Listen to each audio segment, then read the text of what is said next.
entrambe le nostre nonne erano campionesse mondiali di ragù. Vai su Google e cerchi come chiamare un ristorante.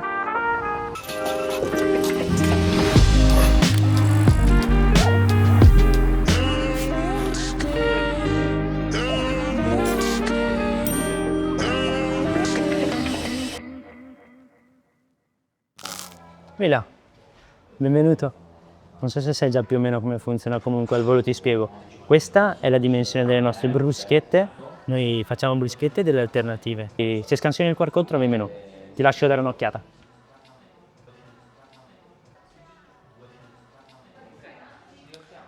Allora, mi chiedevi prima come mai ci chiamiamo Nose. Fai conto che nel 2015, quando abbiamo aperto, cercavamo un nome corto, ma che fosse abbastanza d'impatto. E abbiamo fatto un po' di ricerche online, ci siamo buttati un po' a fare qualche ricerca. Principalmente le nostre ricerche era vai su Google e cerchi come chiamare un ristorante. E ci è venuto Agro come primo nome, però Agro era un po' difficile, veniva collegato tanto all'agricoltura, era molto difficile da trovare su internet. O un altro problema che aveva Agro era proprio che Bruschetteria Agro aveva tutte ste R che non ci piacevano. Poi da Agro siamo passati a Ragù.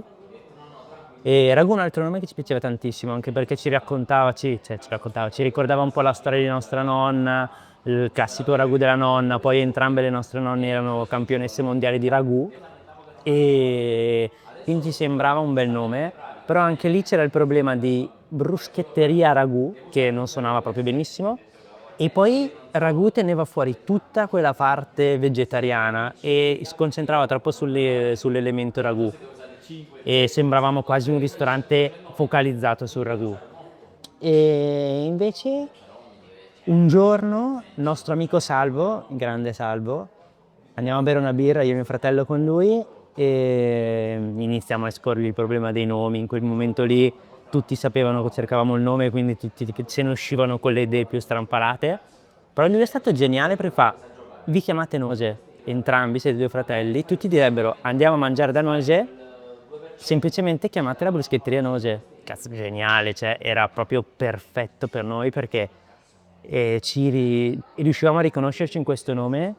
Era un nome corto, Bruschetteria Nose era semplice da trovare online ed era un nome che rimaneva nella testa. Anche Nose però ha dei problemi, cioè tende a essere molto storpiato, nel senso tanti turisti o chi non si conosce, chi non sa che di cognome facciamo Nosella, tende a dire nose in inglese o noise, insomma viene un po' storpiato, è difficile che uno al primo impatto azzecchi Bruschetteria Nose. Però dai, in realtà insomma ci piace, è un nome che ci piace.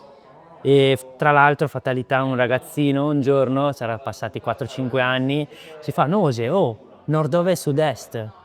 È incredibile. E ho detto no, ma tu sei un genio, nord, ovest, sud-est non ci eravamo mai arrivati. Poi da lì, una volta che abbiamo trovato il nome, cercavamo un po' uno slogan e quello che abbiamo trovato per identificare bene il nome al prodotto che facevamo era Nose, la bruschetteria più di una semplice bruschetta. Questo è stato un po' lo slogan che ci ha accompagnato in questi anni. Da lì, un anno fa, abbiamo cambiato format, siamo diventati bakery e quindi abbiamo utilizzato la formula Nose, bruschette, bakery, caffè, che vedi anche qua sul logo, che un po' andava a riprendere un po' gli ingredienti e gli elementi che caratterizzavano il nuovo format. Poi ti dirò, il futuro abbiamo qualcosa, abbiamo un nuovo nome in testa, in realtà che tende un po' a scollegare gli elementi, però questo è un top secret, non possiamo dirli.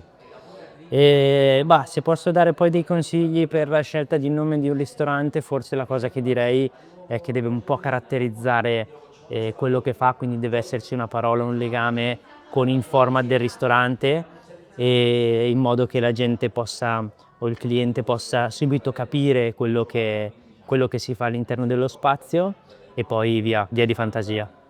Guarda, scusami un secondo che vado in cassa e arrivo subito.